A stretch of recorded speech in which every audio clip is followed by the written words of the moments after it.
Hey guys, welcome to another Jungle Connect, and I'm Samar as always, and I have a very special person with me, Movin, today. And our topic today is actually very relevant in current times because recently Freshworks went public, and there was a lot of chatter about 500 people becoming crorepati's. So if you don't know what crorepati is, it means like 10 million rupees is 1 crore in India. So it's like Indian version of millionaire essentially. So a lot of people are curious about what are ESOPs. How do people become rich when companies go public? And it's a very good milestone in Indian startup ecosystem that companies have started to go public, and people have started to realize the value of stocks. So I have somebody with me who has been on both sides of the story. Has been a founder. I mean, who has been a product guy, a very early product guy in Misho, presently a product guy in PhonePe, and has also started up. I was in fact a startup. I am still an investor in his company, which is actually doing pretty well when he chose to move on. So I think we go a long way back, and hopefully it will be helpful to everybody. So we'll try to cover it from a basic point of view, and I think Movin will be able to give you a very balanced perspective, both from a company and a founder's perspective, and also from an employee's perspective. So welcome, Movin. How have you Thanks a been, man? lot, Samar. Doing great. Thanks a lot, Samar, and thank you for the great words and for inviting me here. I'm excited about this session. I think there are so many things about ESOPs which people keep talking about, but I think it's a Yeah, great initiative that we are taking to just summarize it all and put it into easy language for everyone. So, yeah, exactly. I excited think. about doing this. Yeah, in fact, what happens is a lot of people are generally like, there's a lot of motivation to keep it complicated. Like, HR wants to keep it complicated, founders want to keep it complicated. Right. Because, like but, when they do make sense, like eventually when companies do go public and stuff. And earlier you would see only, companies in US going public. Now that has started to happen in India. And that's I think the next age of startups we are entering in India. So it's very critical that people understand what ESOPs are and they value them, right, fairly, Agreed. and they ask the right questions and stuff. Absolutely. So yeah. So Movin, tell us a little bit about yourself, like your journey so far. I know, but for the people. Sure. So I moved from London to India in 2013 after working for 2 years as a trader in Barclays. So that was how I started my career after studying computer science. Summer and I were batchmates in IIT Delhi, living in hostels next to each other.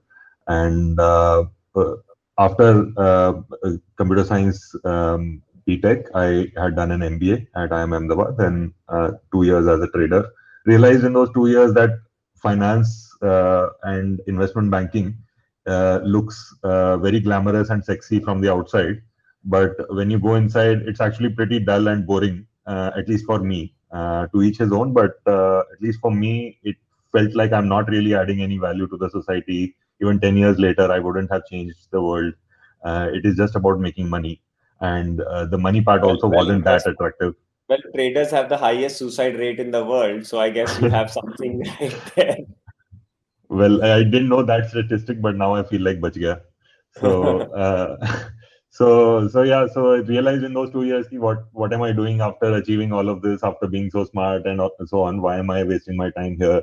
So came back to India. Another inspiration was that Indian startup ecosystem had just started taking off at that time. Yeah.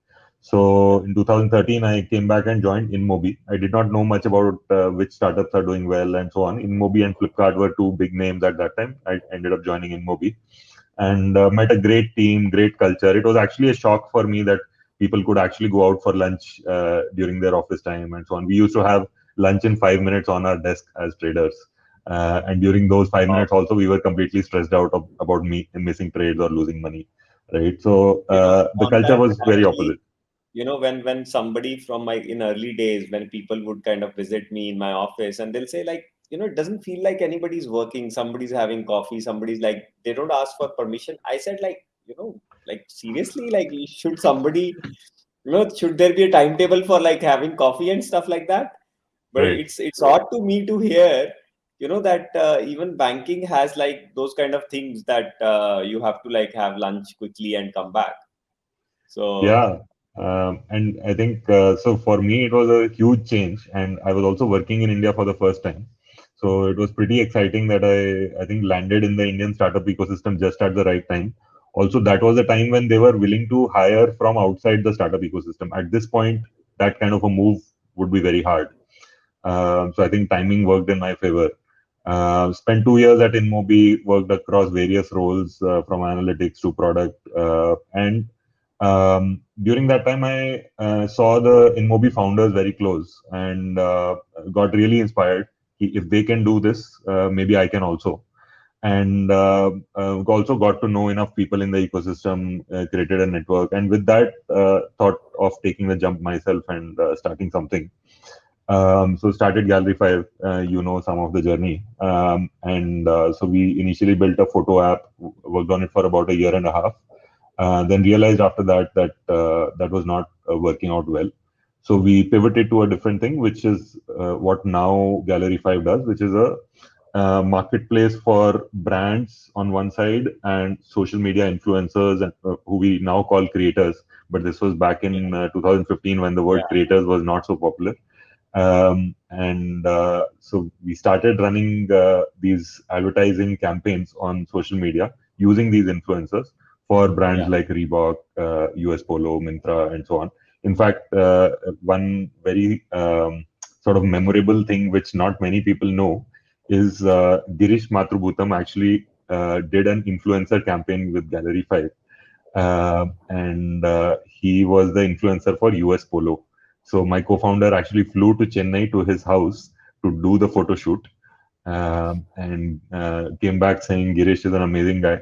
And so we have memories of Girish from that time. So This he must be in was the 2017. influencer like shooting for you guys. Yes, yes. So he did a campaign Wow. for US Polo, and really amazing guy. He was very particular that US Polo is a brand that he loves, and he would only do it for that brand and Yes, no well, other brand, because oh. obviously he won't do it for I money and never all that. got any. I never got any influencer campaign, man. I mean, I think you guys can get anybody in that case. Because he was Yeah, not yeah. that famous at that time, right? This Correct, is like correct, correct. 5 years ago, maybe. Yeah, yeah. But so yeah, that was a memorable one. And that photograph of him sitting with his two sons with US Polo t-shirts, all three of them wearing US Polo t-shirts, Yeah. is actually now on all the media articles about him during the IPO. So You that guys should photo get some actually was royalty, I clicked by guess. Gallery 5. Yeah. So I just sent it to Just Rahul today morning. This photo seems very familiar. So he said, yeah, this is from that campaign. So yeah, anyway, so we did a bunch of successful campaigns and it kept growing from there. So we became profitable in a few months of starting this. And I think at that point, so we did this for about a year. I decided to move on because for me there were a few changes going on in my personal life, and did not want to sort of yeah, manage all of those things at one point. So decided to at least from a professional point of view get into a stable income and job, because with the startup obviously there are always ups and downs, and it takes at least a few years to get to a place where you can say that yeah, okay, it's now I'm comfortable. sorted and stable and comfortable. Yeah. So I thought, okay, let me pause this for some time. I know that at some point I will be an entrepreneur, but maybe for a few years, let me, go to the other side of the world and come back later. So even at this point, I keep thinking, when is that time? So hopefully soon. But And like yes, guys, yeah, let me tell you. So the investor side of the story. So I met Movin in Bangalore. I think we met at this beer bar, right? In yes, Kormangala somewhere, yes, right? And yes, of I course, said like, see, dude, I don't know really, if Instagram would work. I remember this, like at risk of agitating you, and but I would love to invest in whatever you are doing, right? So and my guess was like I don't know if I said it at that time or not, that you'll pivot out to like a proper business model and figure it out. And I'm like astonished, exactly that happened, right? It's like you guys became a successful company, even though the original business plan didn't work out, but you pivoted your way into like success, right? So I think right. really about the team, right? In the beginning, right? It's never really about the business idea, I guess. So everybody Yeah, pivots up. Yeah. yeah, agreed. And I think it was also lucky that we got great investors like you. We had Raghu of Taxi for Sure. Yeah. We had Funny of Redbus. I think more than investors, you guys were mentors. So that Not way it was really great. me. I was in your similar boat, but those guys were, Yeah, I yeah, think, but much I more think I mean ahead. you know B2B like the back of your hand, so I think Yeah. that way it was pretty helpful. So yeah, in end of 2017, I stepped out of Gallery 5. Still continued my relationship, and I mean Rahul, my co-founder, and I are still very close friends, and continued helping from a technology perspective till Rahul got another tech co-founder. But I joined Ola in a product role. So I worked there as associate director of product for about a year.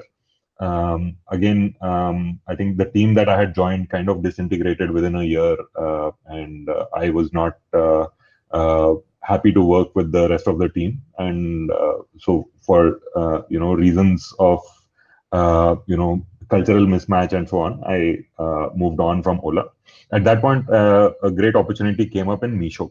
So one of our IIT juniors, Vidit, had started Misho, and it was doing And pretty well. let me tell the people a story there. So, guys, the day I think Vidit raised his first round, I was again having drinks with Movin and Vidit, right? And I heard about it, and I could have easily just come into the round because it was like the first angel round, right up in our ballpark. I thought this sounds a little like MLM kind of Amway kind of thing, right? I'll not get into it. And boy, that was a mistake, right? So I think I always tell people that I passed on this, and whoever I have, by the way, passed on has gone on to become a unicorn. So Yeah, so yeah. Misho was doing pretty well that time, and so I joined and spent about 2 years in Misho, leading one of the product teams. So I've seen Misho grow from a 200 member team to about a 1,000 member team, and from in terms of valuation from around 50 million to about 2 billion now. So I left Today Misho there about are one like year back. niche of XYZ all over the world, right? So that's, I think, a Correct. testament to how big they are. Yeah. Correct, correct. And I think that is where I learned how to really execute at scale, but yet be agile and keep growing so fast, right? And manage so much chaos and such a large team, yet make sense of what you do and keep going in the direction that you want to go. Often, companies, when they reach that scale, find it difficult to keep executing at pace. And that is something Misho did really well. So yeah, after very interesting times at Misho, I decided that I want to try something else, and particularly was interested in fintech. One of the reasons was I thought that this will be much more technology driven and much less, operational, or much less driven by things like logistics and so on. And so I wanted to try that space because I'd never been in that kind of space. I'd been in mobility, I had been in e-commerce before this. So wanted to try out fintech, and at that point fintech was doing well. Obviously, 1 year later, today it is probably 10x better in terms of how much money is coming into fintech from investors and so on. But yeah, ended up joining PhonePe at that time. So it's been about a year, and I'm leading again one of the product pods within PhonePe. It's been a great journey at PhonePe also. PhonePe has grown quite a lot in the last 1 year. They have trumped Google Pay to become the number one, become the And market leader. by the way, guys, Movin is the person. Last time he visited our place in Chandigarh, he got me switched from Google Pay to PhonePe. So I've been still, I'm still a PhonePe user, and I think the experience is very seamless, guys. So hats off to the team and you guys in Thanks. part. So Thanks a lot. I wish I could also get my parents to start using PhonePe, but they still work with cash and credit cards. So that's okay. You will get them eventually. They'll not have a choice, right? yeah, yeah. So PhonePe is doing really well right now as a company, and I think it's also a great team. So I think one of the things that I had thought before joining PhonePe, which was that I really enjoy in a company that is very tech driven and a space that is very tech driven, which is payments particularly is very digital only. I think I'm really enjoying myself right now and doing pretty well. So I think that way things have gone quite well while I have sort of tried out a diverse set of industries. But one thing is a common thread between all of them, that I think I've been at the intersection of technology and business, and have mostly done stuff which needs me to understand consumer psychology, even if I'm not in a consumer business directly. For example, Misho was not directly selling to consumers, but understanding consumer psychology was still very important. So yeah, I think that's been my career so far. Pretty exciting times, obviously, for Indian startup ecosystem. So could not have been happier to be where I am. Sounds good, man. I mean, you have quite a journey, right? So I think it's super inspiring for a lot of people. So guys, like one, I'll just sum up like some learnings which I've seen, like evolve Movin's career over like last 10 years. It's okay to switch between startups and jobs. Like it's not like there's no dark side, there's no light side, right?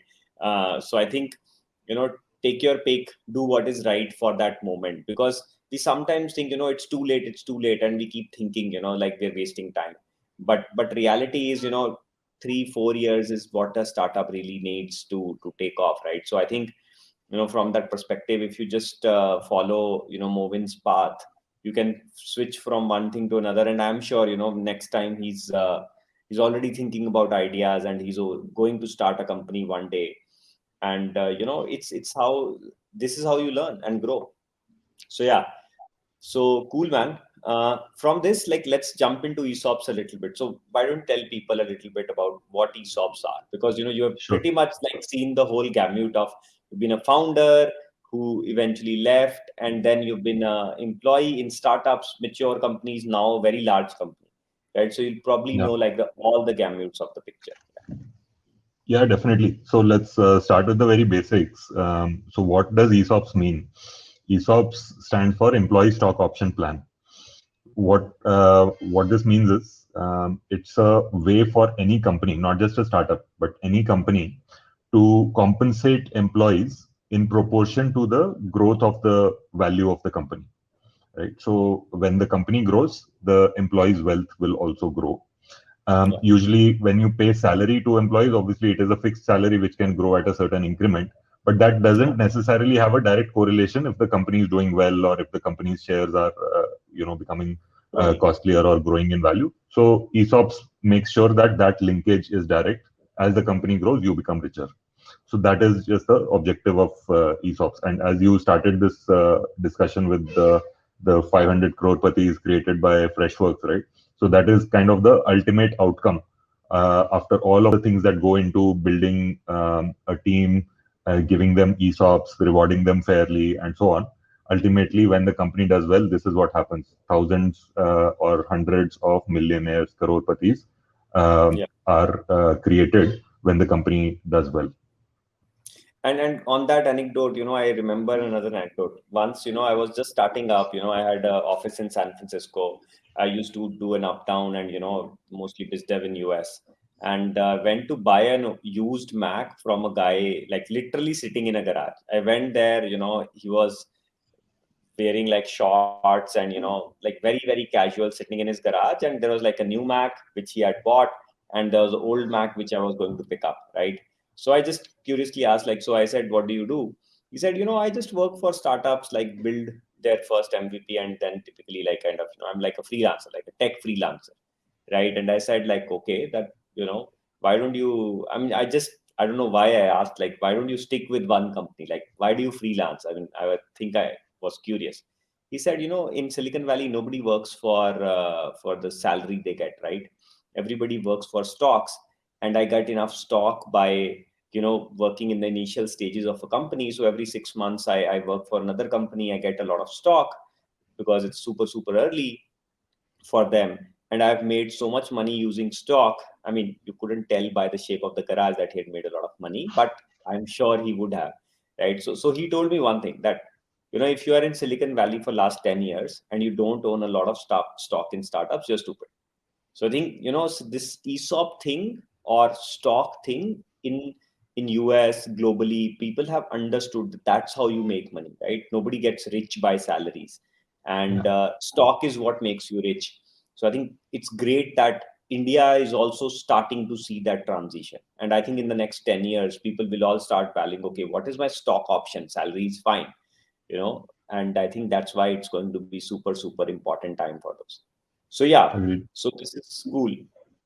So Movin, like, generally as a founder, like, who should you give ESOPs to? Everybody? Is there a rule? Is there a game plan? What's your view on that? So my view as a founder is one of the things I'll speak about, and the other is what I have observed so far in other companies where I'm not the founder. My view as a founder is give wealth if you can, create wealth if you can, make your employees rich, right? So there is no fixed rule in the sense who you should give ESOPs to, who you should not give ESOPs to. I think one company recently announced, I think it was Urban Company, that recently announced that their partners, for example, the salon Yeah, partners and so on, yeah, will also get the company's ESOPs, which means they will also become rich when the company does well. Airbnb did the same thing with their Airbnb hosts, partners, yeah. right? So, which is sort of kind of expanding the limits of who you can give ESOPs to. So these are recent sort of precedents of companies going above and beyond what the typical rules were in everyone's minds. But there is no theoretical rule. It is all what we believe Your in, what wish. we have seen as examples in the world so far in the ecosystem. So I think these are companies that are kind of extending those and creating examples for others to follow. I believe that if I mean, as a founder, this is the path that I would want to follow. These are the examples I would want to take inspiration from. Obviously, there are it's not as easy to do this because there are some legal implications. For example, if an employee is not on your rolls, as is the case with Airbnb hosts or with urban company partners, right? Then how do you make sure that the legalities are done in the right way? Because ESOPs are usually part of the employment contract. But when there is no employment contract and it is only a gig worker kind of a thing, or a part-time contract, then how do you factor this into the contract? So don't know the answer to this. I think I will figure it out when I'm a founder. But I think as of now, what I feel is, at least for full-time employees, it is essential to start with those people who are core to the success of the company.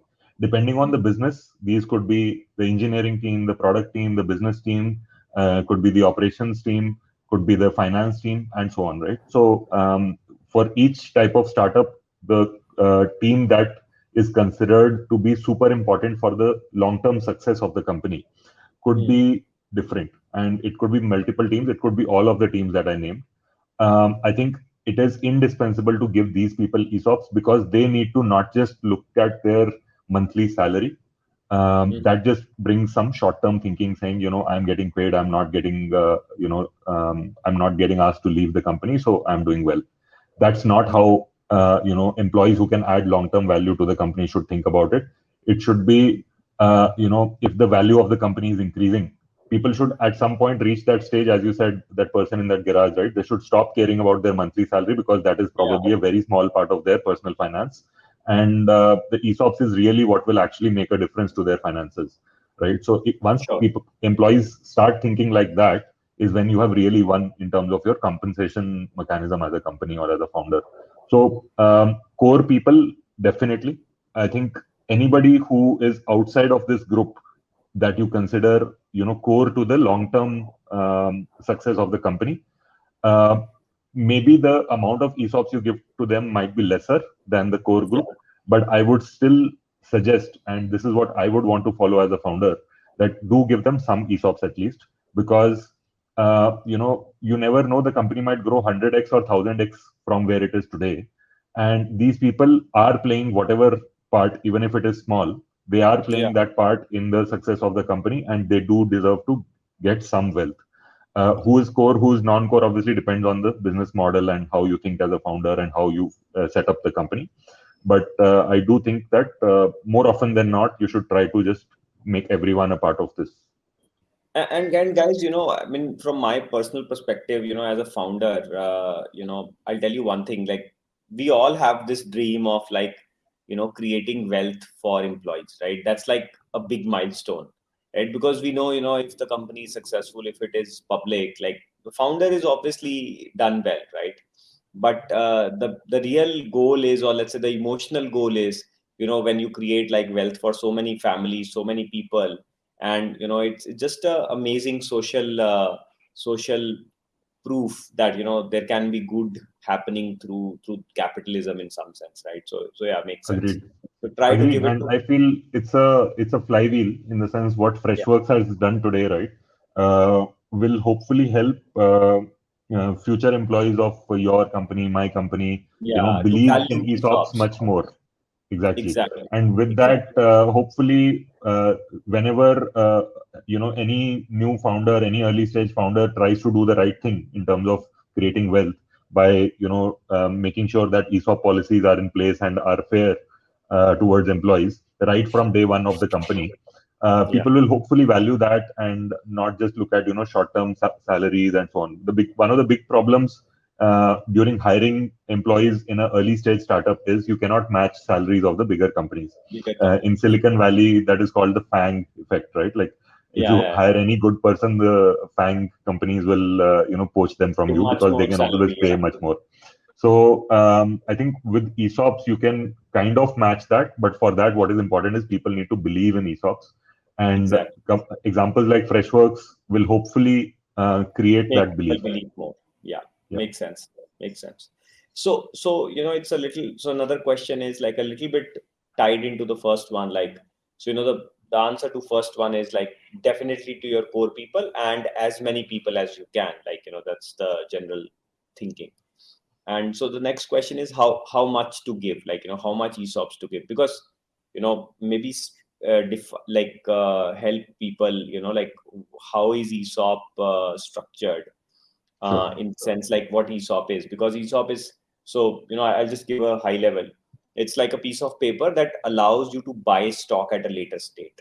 It's like some people think that it's stock. It's actually not stock. It's actually allowing people to buy stock at a later stage at a predetermined price. So whatever the difference is, which you will explain later, is the or profit or whatever wealth created for the employee. So from that perspective, how much ESOPs should a company be giving to employees, right? That's like, how should they think about it for really early stage founders? I think that's what you can keep as a reference. Sure. So what I've typically seen is, so I don't have a very comprehensive answer for this, but I think the what I've seen in typical early stage companies is when the company is actually the valuation is actually pretty small and is not representative of what the future valuation could be at which the company could maybe do an IPO and all of that. For example, early stage, when the company has just started and maybe raised their first round angel or seed round, usually the valuation is a couple of $1 million, right? And so if you start looking at the rupee or dollar value of the ESOPs given to employees at that point, it would probably not make sense. So I Yeah, think the way to think about it is when the company is really early stage, do not consider the rupee or dollar value as per that valuation. At that point, just think about when the company say does an exit at 100 million or 200 million, which is maybe a theoretical conservative number. If you really believe in the company, then that number should be achievable, right? yeah, Um, and in that case, how much money do you stand to make? Is it significant that will change your fortunes? In that case, if you are joining in a core role and you are leaving behind a big salary and maybe taking a salary cut, it is still fair because you are risking some short-term compensation for a long-term gain, the probability of which may not be 100%, but then that is the whole game of the startup ecosystem, right? You yeah, believe in something, you take a chance, you work on it, you make it happen, right? Sometimes it may not work, sometimes it will work, but then obviously if you don't take that chance, you're very sure that you'll keep earning a stable income and it will never be beyond any reasonable limit. For example, that guy in the garage that you talked about, had he yeah. just been going for a stable salary, I'm pretty sure he would not have been so comfortable financially the way he was Now, talking about. So I think that is for super early stage. Once the company reaches a slightly more mature stage, say Series C, Series D, where the valuation then reaches, I'm taking typical Indian benchmarks nowadays. So valuation typically reaches say 50, 100, 200 million.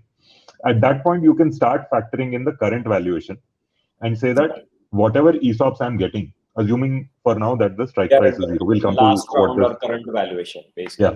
So as per that, you start looking at the rupee or dollar value and say that, worst case, if the company doesn't grow, this is how much I'm getting.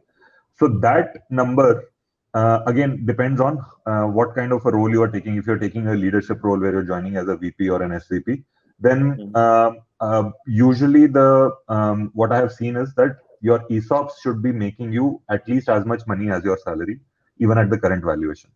And if the valuation grows 4x, 5x, then obviously the ESOPs will completely outscore your salary. Whereas if you join at a junior position, then the ESOPs could be in terms of rupee value, could be a fraction of your salary, could be maybe 20%, 10% of your salary.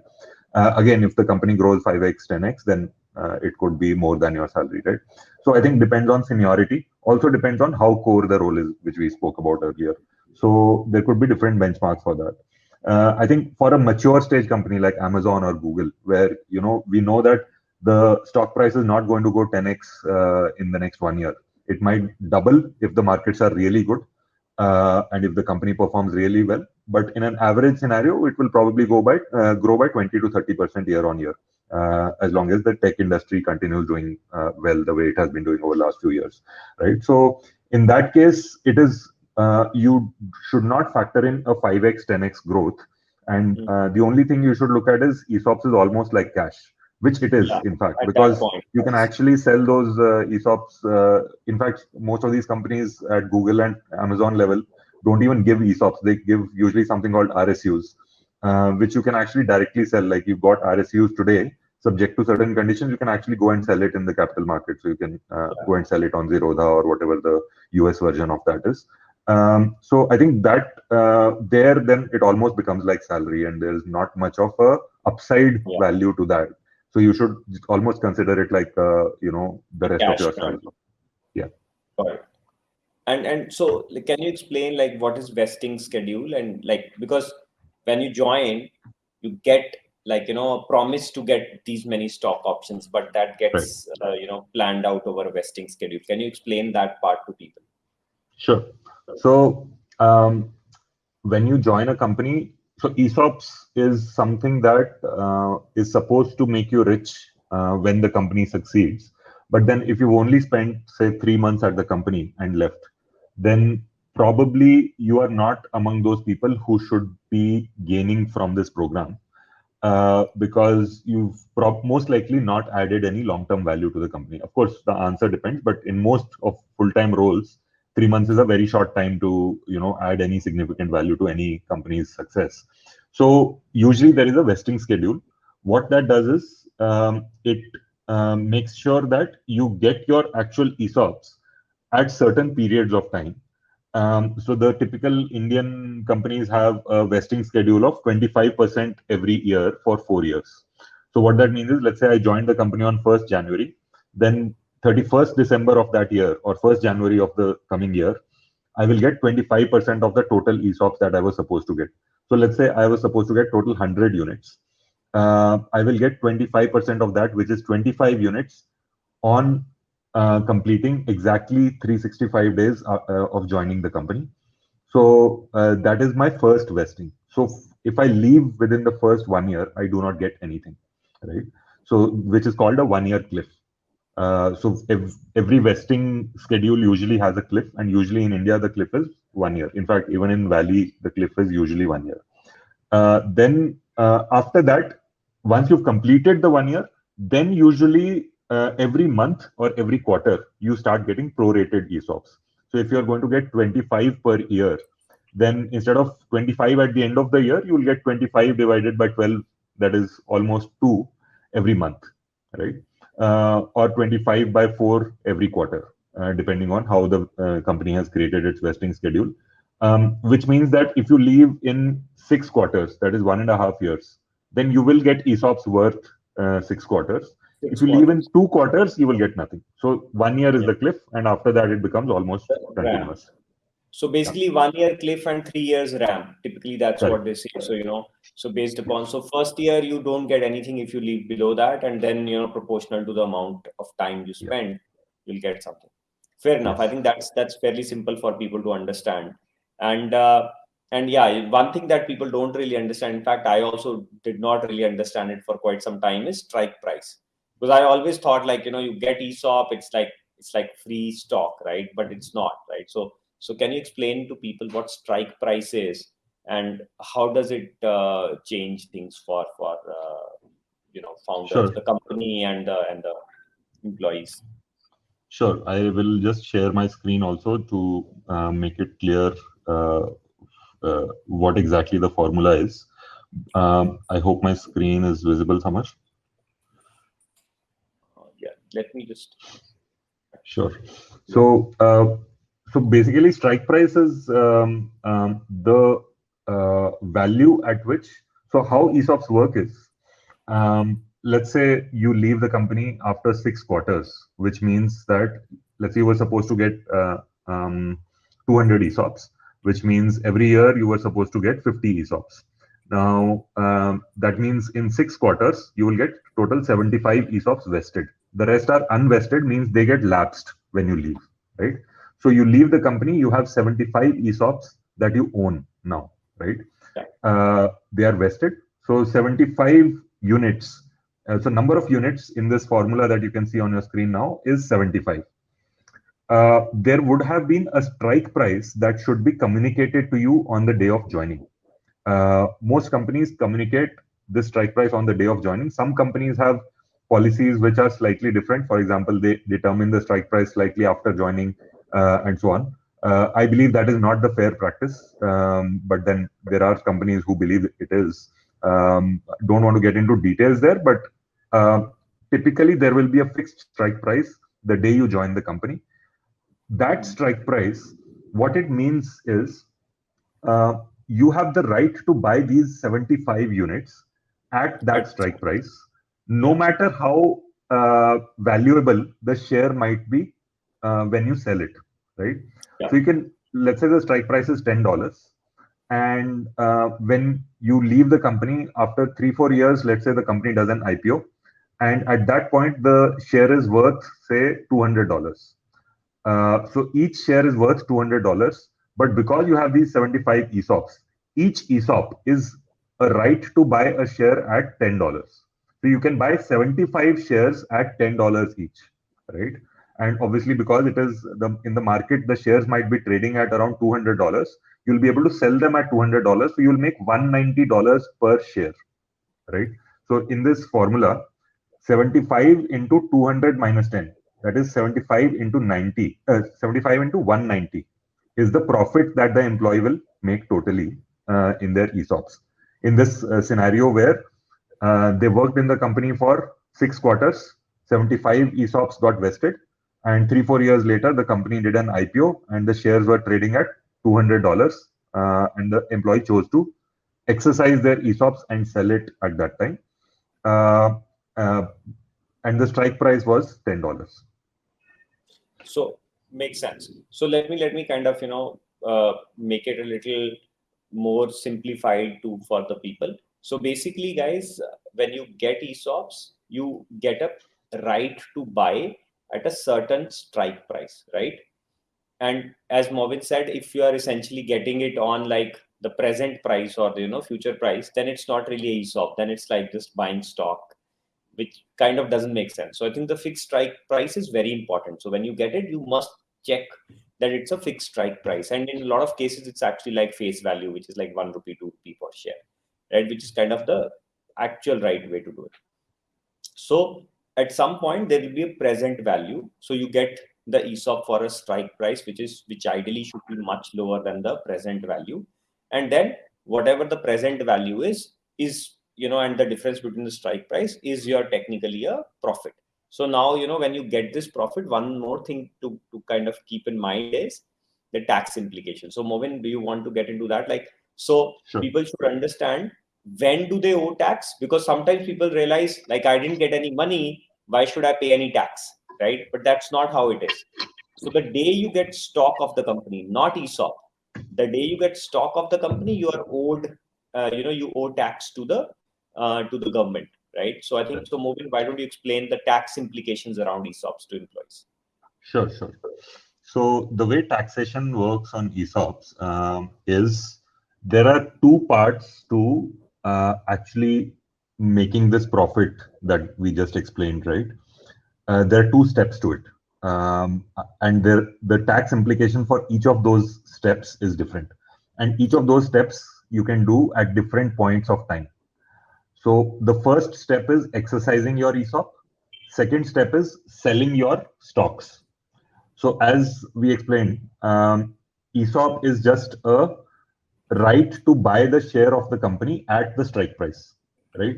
So the moment you exercise the ESOP, you own the share of the company by paying the strike price. So at that point, you have actually not made any money. You have not earned anything. You have just got the shares of the company. You have become an owner of the shares of the company. Till now, you are not the owner of the shares of the company. You are just owning the ESOPs, right? So exercise is the first step. At exercise, you go from owning ESOPs to owning shares by paying the strike price. And that is the point where you owe tax. Correct. So I'll come to what happens to tax during exercise. The next step is once you own shares, either immediately at that point or a month, 2 months, 2 years, even 5 years later, you might decide to sell the shares of the company. So owning the shares is same as you buy some shares of some other company on Zerodha. Maybe these shares may be traded on Nasdaq or traded on Nifty, or they could or be may like not be traded on like public or private markets or something. Yeah, correct. So it may or may not be easy to sell them. So you may need to wait for the time when you can find someone who can buy it and so on. So maybe you sell it 5 years later. So what I'm saying is exercise has to happen first, sale of stock has to happen next, and there can be any amount of time gap between these two. And you owe the tax at the time of exercise only. Yes. So there are two types of taxes that apply. So Samar, if you can just include the slide again in the screen.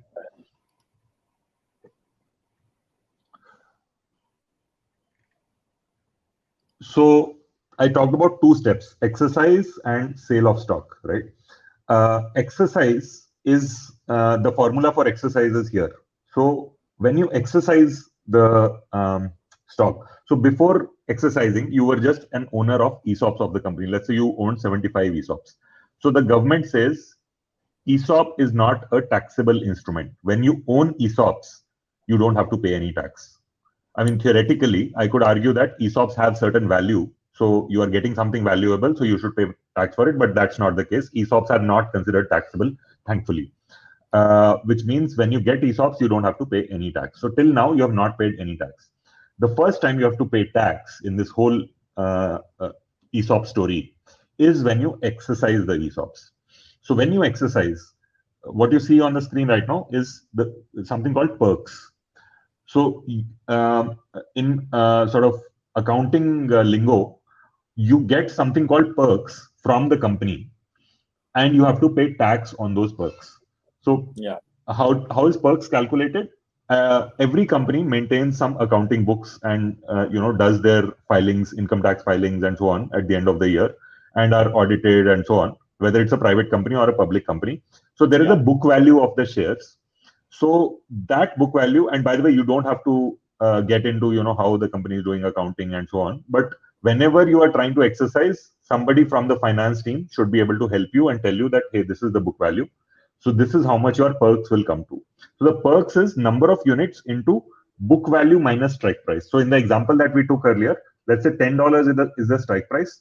Let's say $50 is the book value. Usually the book value will end up being, if the company has been doing well and the stock has been growing, book value will also continue growing, but it will still be much lesser than the market value, the value at which you can sell the stock.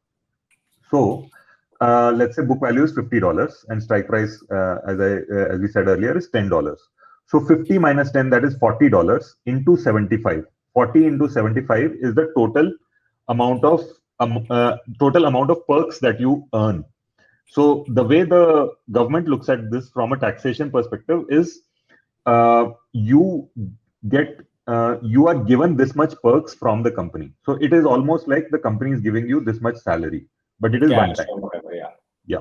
So the company just gave you this much value. Now for you, obviously, these are at the end of this exercise, you just got stocks, which is another piece of paper only, right?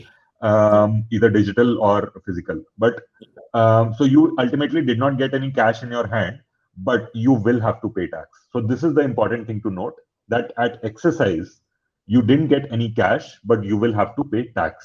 And the tax will be, whatever slab you are in. Let's say you are at the 30% slab. So Yeah. 30% of the value that you see here, perks. So if the perks come to, in our example, 75 into 40, $3,000. So Yeah. 30% of $3,000 you will have to pay to the government as tax at that point when you are So exercising. essentially, perk is just like additional salary that you get, Correct. right? And you have to Correct. pay tax accordingly. Correct. So guys, And just to yeah, go ahead, go ahead. yeah, I was just saying that sometimes you might have a problem that I didn't make any money yet, but I will have to pay this tax. So from where should I pay this tax, right? Because the employee may or may not be able to afford paying this tax without actually making any profit yet. So that is Yeah. one thing to be careful about, that till you Yeah. have actually done the next step, if you just do exercise, you will have a tax liability without making any profit, right? So you need to carefully plan this. So I'll also mention like how typically people plan this, right? So typically what happens is, let's say you have a company, it's doing well, etc., etc. You have the ESOPs with you, and you exercise at the time when you find a buyer, right? So that's like generally what I've seen, like in US, in India, everywhere. So this buyer could be on exchange when the company has gone public, or typically it's more of a private buyer, which the company typically finds for you, or you can find yourself also. So what will happen Agree. is, so you should sell about, let's say you want to hold on to the stock, but you want to convert it into stock. You don't want to keep it as ESOP, because ESOPs can expire, which will come to next, right? So what happens is, uh, when you go to stock, you sell, let's say, about 45% of your stock, right? That will be, because that will cover 30% of the total value, right? And also like the so basically, if you, so this number is not exactly 30%, because when you sell X amount of stock, right, you'll have to pay 30% on the total value, right? So you have to calculate the exact amount of the stock that you have to pay, that you have to sell just to um, pay taxes. So if you think of it this way, it's like Mark Zuckerberg every year sells a little bit of his Facebook stock to pay for the taxes that he's owed, because he also gets some stock continuously from Facebook board, and he has to pay the taxes on it, which he typically doesn't pay from himself, his pocket. He typically would sell a little portion of a stock. You can talk to anybody from a, like, given on the tax slab and given the cost or value of the stocks, you can actually go to an accountant. He'll tell you how much stock you want to sell, and the idea is, if you don't want to pay the taxes from your pocket, you just sell a portion of your stock, or convert those ESOPs into stock at the point when you can sell a portion of your stock, right, Movin? That is that simple enough? Yeah, that makes total sense. So basically, exercise. Most people exercise only when they can also do the next step Yeah, immediately, because otherwise you'll have to pay money from your pocket. And also the other thing is, there is a risk here that once you exercise, you are the owner of the stock, so you have already paid some money. yeah, Now, 2 years later or 5 years later, if the company doesn't do well for some reason, yeah. or if it takes too long for the company to Do go well. public, then for how long can you bear this expense Financial where you cost. have not made any profit but you've already paid some money from your pocket? Makes sense. Makes sense. And so what companies sometimes have started to do is that they've started to buy back the uh, ESOPs. Essentially, they'll say, okay, we'll just buy certain amount of ESOPs from, or stock from people, which helps them pay for taxes mostly. And I think that helps a little bit. I think that's a good trend if we can see that continue Agreed. in Indian ecosystem. Agreed. And so I think the final thing that we need to explain to people, which is also very, very critical, essentially it's actually one of those. Samar, before that, can you just present the slide again? Oh, yeah, sorry, I've sorry. just added one more thing.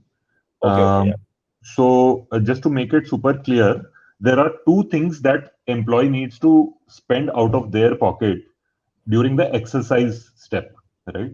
One Okay. is the strike price, and second is Yes. the tax on perks. So tax on perks we talked about. I think we didn't talk enough about the strike price.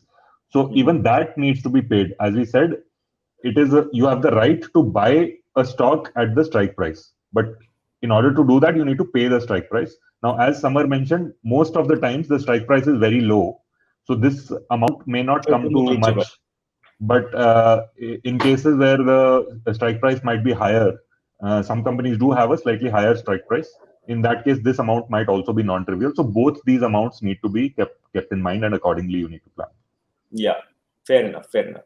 So I think Movin, the last thing that we need to explain to people, and this is actually the point where people lose most of their ESOPs, is the exercise window, right? Yes. So basically, let me explain the question first, and then you answer it. So exercise window is the time to kind of exercise the ESOPs, but typically what happens is you don't stay in a company indefinitely, right? And the issue happens when you are leaving the company, right? What happens that at that time, right? So in between you got hired, you got ESOPs, now you are leaving the company, right? What happens to your ESOPs? What is the exercise window? So Movin, why don't you explain a little bit on that? Sure, sure. So usually when ESOPs are granted to you, there Hmm. are all sorts of terms and conditions that are clarified by the company and given to you in a grant letter. Uh, grant, uh, by the way, it's also important to understand grant and vest are two different things. Vesting is what we explained earlier. There is a vesting schedule, 1 year cliff. At the end of 1 year, vesting happens for one-fourth of your amount, if it is one-fourth, and then every month or every quarter. Now, grant is what happens as soon as you join the company, or in a couple of months, as soon as whatever the turnaround time for the finance team is to be able to give grant letter to new employees. So in that grant letter, you'll have all the terms and conditions. One very important part of the terms and conditions is exercise window that Samar referred to, which is how many years after getting the grant, or after getting the vesting, or after leaving the company. It could be from any of these three events. Can you exercise the ESOPs? So it's a deadline saying if you don't exercise by this deadline, you will not be allowed to exercise anymore. Basically, those ESOPs will stop existing after that. And essentially, this whole story will be over. You will have no more access to those ESOPs after that deadline. So it is very important to understand what that deadline is. Usually, good companies usually have something like a 7 to 10 year window after leaving the company or after grant. Um, so which means that even if, let's say, you spend 2 to 3 years working in the company, you will have at least 5 6 years 7 years to exercise after that. And given how startups are growing today, that is usually enough for the company to be successful and do an IPO and so on. But in some cases, if the company is not following the right practice, this could be as short as, say, 3 months, 6 months, and so on. And we have seen examples even of companies in the valley till few years back where these unfair practices were being followed. And if you're not aware of it, suddenly you will come to know that your ESOPs have lapsed because the deadline is over. Now, obviously, you cannot do much once you have left the company. You cannot change this deadline. The only thing you can do about this is while negotiating your offer letter before joining the company, that when the ESOP terms and conditions are given to you, that is when you need to negotiate and object that, hey, why is this 3 months? This is not Yeah. fair. So I think that sounds good. I mean, so essentially, guys, like if you carefully so these are pretty much all the factors. Like this, exercise period is the window that you should keep in mind. So I know it's a little bit of a tricky topic, but you shouldn't think that who's going to think so much. Just forget about ESOPs. I don't care about them. I think that's a bad way to think about it, right? Yes, it takes, like, nobody likes to understand taxes, but we all have to understand them. So think about it, suck it up, spend a day or two understanding ESOPs, and I think it will actually help most of the people. So that's why, in fact, from a founder's perspective, what we've seen is most people don't really value ESOPs. I think that is changing slowly, but still a lot more information or a lot more education of employees is needed, right? So that they can understand ESOPs, they can, and there can be a very balanced, way of giving ESOPs, which could almost become a standard, right? And that way, both employees and companies will be happy. Because see, from a founder's perspective, people want to give ESOPs, like founders want to give ESOPs to employees because they want to retain them, right? But they also want to, put some clause in some way that, ESOPs shouldn't be going to people who leave and stuff like that, right? So I think there has to be a balance. And as you say, this exercise window has to be, at least like 3 4 5 years, because I think 5 years is probably a good time for you to decide if this company is going somewhere or not. And this, by the way, this starts when you leave the company. So let's say you work for 4 years in a company, you get all your ESOPs, then you leave the company, and then there is an exercise window of 5 years. So the effective exercise window becomes like the time in the company after the, and then the exercise window. So it becomes 9 years in this example. So I think in that case, you should be kind of pretty like informed if you want to do it or not, and you'll have some financial independence to exercise them also. So I think this should be pretty like, a comprehensive view of like what ESOPs mean, and what you should do with ESOPs. And yeah, so any parting things you want to add, Movin, about ESOPs, or any like, tips you want to give to founders or employees who are just starting up and thinking about their structure? Yeah, I think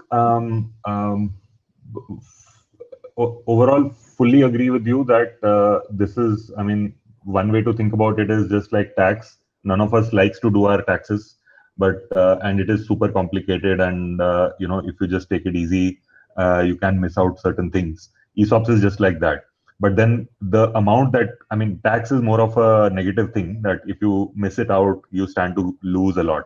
In case of ESOPs, you stand to gain so much that if you don't think about it enough and pay enough attention, then you can miss out on so much profit, right?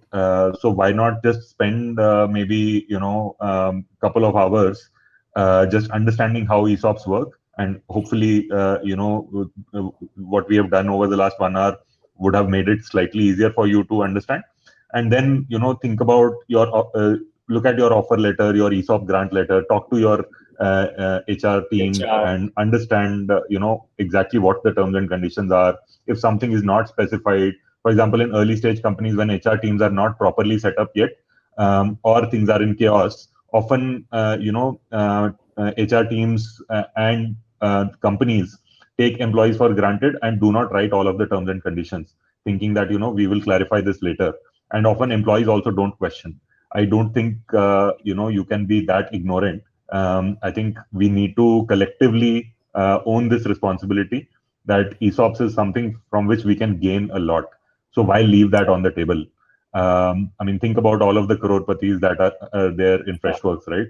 And these things happen, like they happen slowly and then Correct, suddenly, right? I mean, correct. there's this saying, change happens slowly and then suddenly. So Right, right, right.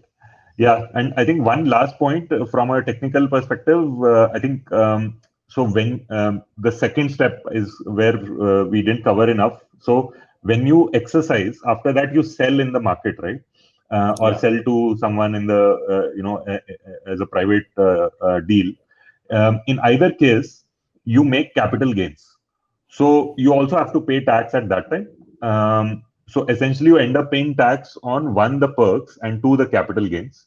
The capital but gains can be that's, long-term yeah, capital gains or short-term capital gains. I think we'll not go into that much detail, but because I think that is like more like an equity. If you buy equity, correct, sell it, then also you pay the same correct, capital gain. That's the same thing, correct, right? correct. Yeah, Yeah. fair enough. So I think overall, I think the only message I'd like to leave is that ESOPs is actually a great thing for the startup ecosystem, particularly when you're joining a young startup, because you will be very uncertain about, I'm not making enough money. You also have to, I mean, we have to also justify to our Indian parents. If you're a 20-year-old, you also have to, 20-something-year-old, you have to tell your Indian parents why you're When are taking a you salary buying a cut or flat? joining a 10 And also, employee when are you company. buying a flat? Why is your friend's flat bigger than yours? Correct, correct. So I think you should definitely tell them the statistics of Freshworks and how many people have made how much money and how they started and And by how the way, big Mohit, I Freshworks think was at that parents time. know more, man. Like in the news, it's so much prevalent. Like, my father also knows, like, 500 people have become crorepati's because of Freshworks IPO. So, I think parents have latched on to it, early. It has already started that parents have started telling their kids, like, okay, you can now start a company because, there is like a lot of money in startups also. And I think the next wave is, which is the real success, is that when people start telling their kids, like, don't join a big company, join a like chaotic small company which you think will grow. Right, So, right.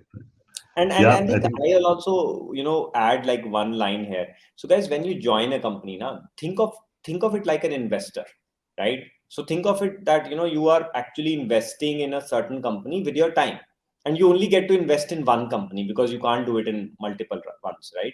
So I think if you think like an investor and then take a bet and then like play the long term, right? Because I've seen a lot of people come and like switch companies quickly. They actually end up, one, they growing very fast in the beginning, then kind of plateauing, number one. Number two, they actually lose out on ESOPs and all those things because they are not focused on it in the short term, right? So I think if employees also think like investors, I mean, because most of these crorepati's are actually going to be with the Freshworks for maybe like at least 8-9 years, right? So I think that is what you have to keep in mind. So I think with that, I think we can wrap it up. And yeah, so Movin, I'm sure there'll be a lot of questions in comments, and I'll come back to you with those questions, and we'll probably, like, if needed, we can do another session also soon. But if not, we can just answer them on text.